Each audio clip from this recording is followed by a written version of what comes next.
La semaine dernière, je vous avais laissé sur ce programme électoral choc proposé par Philippe de Villiers et qui pourrait sinon redresser la France, au moins donner un coup bien violent à cette gabegie bureaucratique et politique qui nous gouverne depuis bientôt 8 ans. Sauf que comme on l'a vu aux dernières législatives, le peuple français est facilement manipulable et peut se faire indéfiniment avoir, comme le souligne le géopoliticien Jean-Loup Bonamy. D'ailleurs, moi, ça m'a fait penser à quelque chose. J'ai pensé la semaine dernière, vous savez, sur les réseaux sociaux et sur Internet, dans les médias même, les gens se sont beaucoup moqués de Anne, une femme qui avait été escroquée par un faux Brad Pitt et avait donné 800 000 euros à un homme qui lui a fait croire qu'elle était Brad Pitt. Ouais.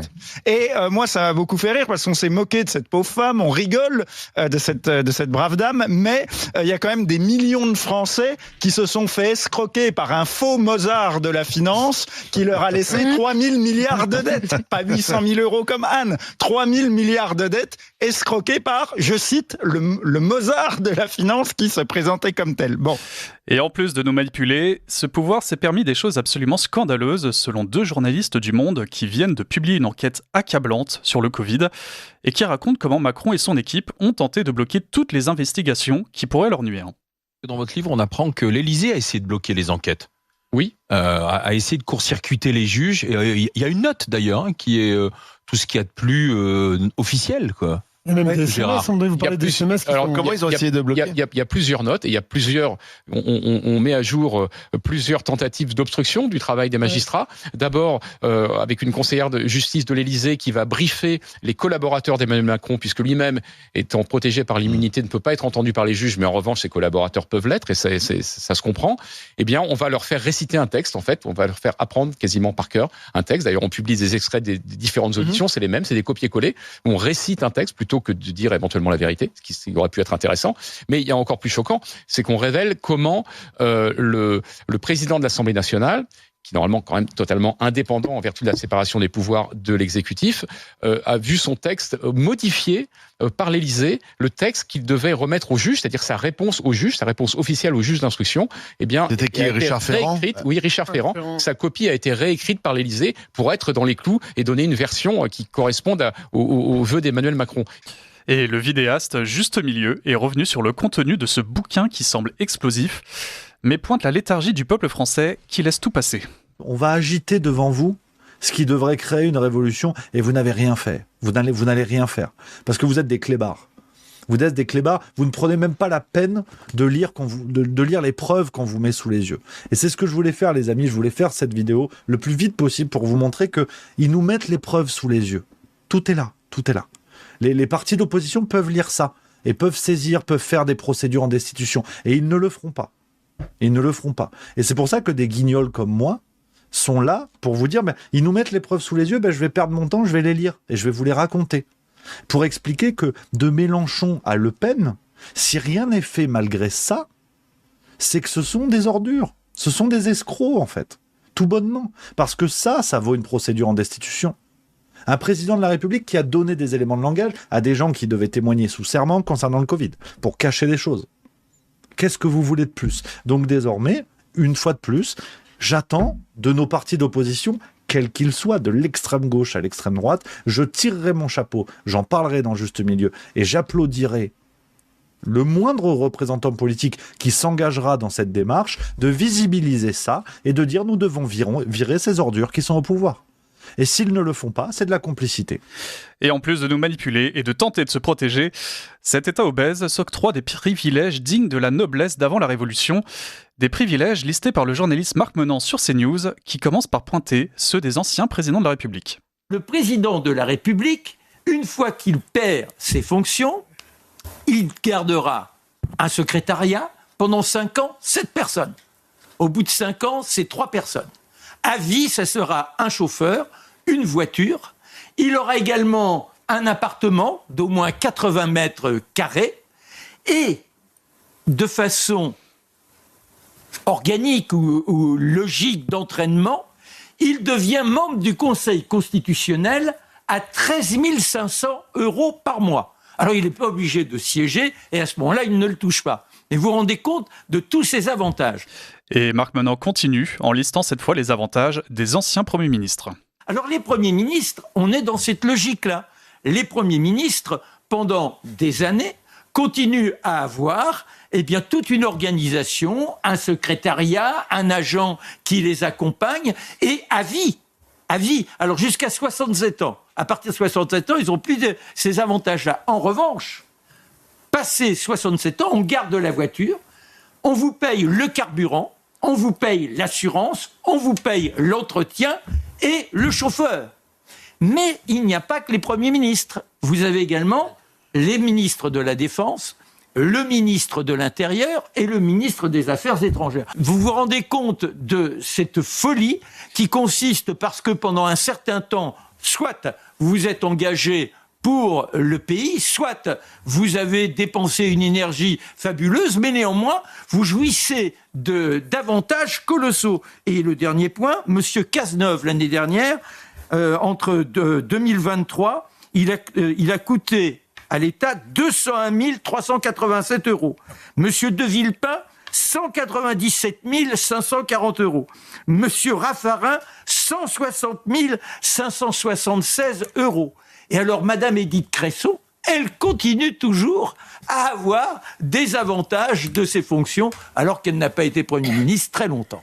Et nous, pauvres gueux que nous sommes, nous devrons, comme toujours, nous plier aux exigences de ces politiques jusqu'à la prochaine goutte d'eau. Et cette goutte d'eau, Macron l'avait bien senti passer en 2018 avec les Gilets jaunes. Mais cette fois, avec l'arrivée de cette mesure scélérate que sont les zones à faible émission, l'histoire risque bel et bien de se répéter. Donc oui, c'est liberticide, parce que vous avez des gens qui, du jour au lendemain, comme ça, dans la nuit du 31 décembre au 1er janvier, s'il y avait des verbalisations par radar, seraient verbalisées parce qu'ils emmènent leurs gamins à l'école, parce qu'ils vont travailler. Une France qui décide d'interdire aux Français d'aller travailler, il y a de quoi quand même se poser des questions. On est d'accord. Comment c'est appliqué ? Il y a des lectures de plaques pour l'instant ? Pour l'instant, on n'a pas encore ces radars. Mais quand ils vont arriver, comment ça va fonctionner ? Lecteur automatique de plaques d'immatriculation, comme le stationnement dans les grandes villes. C'est-à-dire, vous allez être flashé systématiquement. Et ça sera pas un flash, hein. Si vous faites si vous passez devant 3 radars dans la journée, ça sera 3 fois la sanction applicable. Donc ces zones à faibles émissions, que je dénonce depuis maintenant leur vote en 2019, c'est véritablement la plus grande bombe à retardement social qui existe en France. Et il n'y a pas que sur l'écologie qu'une certaine déconnexion dicte sa loi. L'immigration aussi n'y échappe pas, comme nous l'a parfaitement montré le criminologue Alain Bauer, incapable de répondre clairement à une question pourtant cruciale sur les origines des vagues migratoires devant Pascal Praud sur CNews. Nous avons accueilli des vagues migratoires innombrables pendant des milliers d'années. Mais pourquoi vous dites ça, des milliers d'années ? Alors, sous Louis XIV, les vagues migratoires... On allait les chercher à l'extérieur. C'est quoi l'expansion géographique ? Mais pardonnez-moi, sous Louis XIV, quelle est la vague migratoire ? Tout ce qu'on a récupéré en conquête et annexion avant de se le faire reprendre. Nous avons récupéré des possessions... il y avait des vagues migratoires dans Paris, des gens qui arrivaient, mais enfin, Paris est une ville qui a jamais... Franchement, Alain... Tribus locales...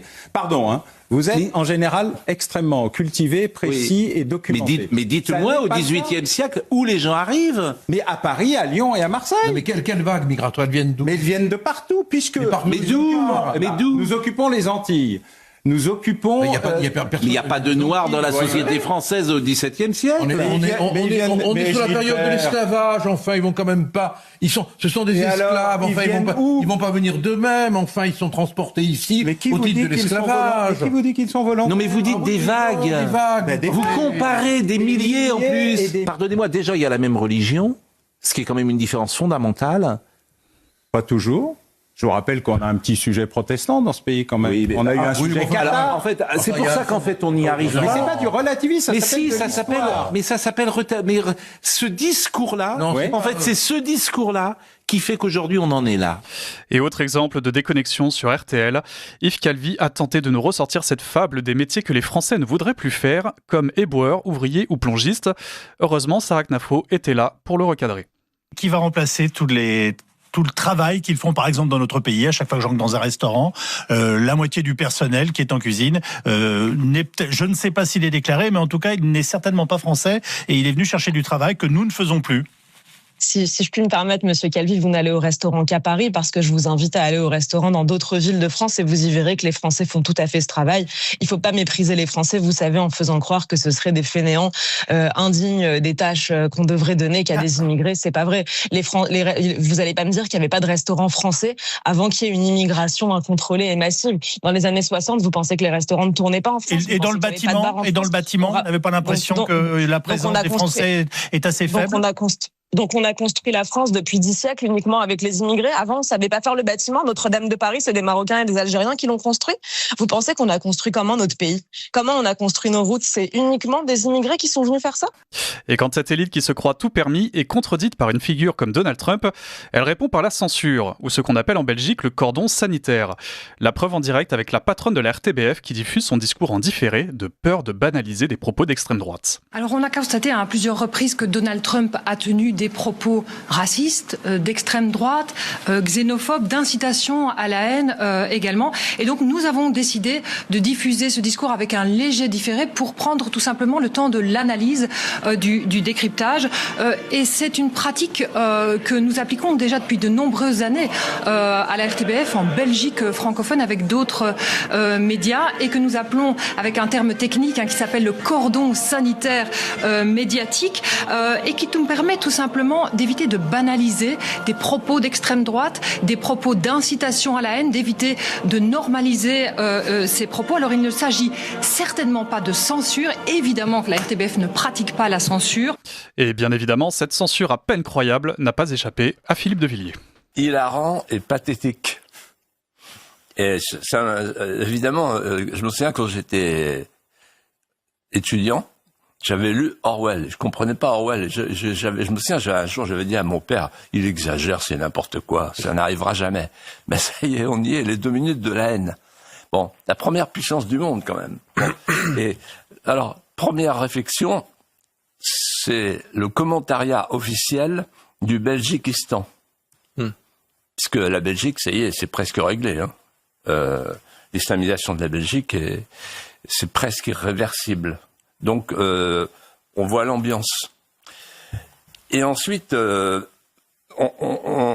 faut comprendre le propos. Se mettre un instant à la portée de cette personne éminente d'une parfaite bonne foi. Qu'est-ce qu'elle dit au fond? Elle dit, il faut faire un exercice de salubrité publique. Mettre à l'abri les ploucs et les beaufs qui comprennent rien et qui sont influençables. Les mettre à l'abri, comme on fait avec les pompiers pour un accident de la route très grave. On met des tentes tout autour pour que personne ne voit rien, quoi. Donc on met une tente autour de Trump en disant on laisse parler le monstre. En fait, l'Amérique de Trump, elle a mauvaise haleine. Et si l'on devait personnifier cette caste médiatico-politique qui se croit encore une fois tout permis, je sélectionnerais volontiers le comédien Jacques Weber qui a osé comparer Trump au nazisme tout en balançant des menaces de mort sans être une seule seconde recadré par la journaliste qui l'écoute religieusement. Moi je suis absolument sidéré, estomaqué par l'aphasie qu'il y a autour de Trump, par la façon dont les gens acceptent. Moi, j'entends dans la rue, dans les bistrots, partout, oh bah finalement, il va faire bouger les choses, oh bah finalement, il va relever l'économie. Mais il y a une feuille de cigarette entre le nazisme et Trump.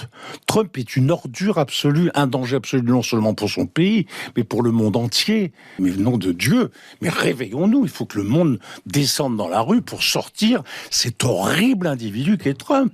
Ne pesons pas nos mots. Je sais bien que la diplomatie est obligée de faire attention, mais c'est un gros dégueulasse qu'il faut écrabouiller, qu'il faut supprimer littéralement. Voilà, et en attendant la chute de cette caste nuisible, je vous dis à la semaine prochaine et surtout, tenez bon.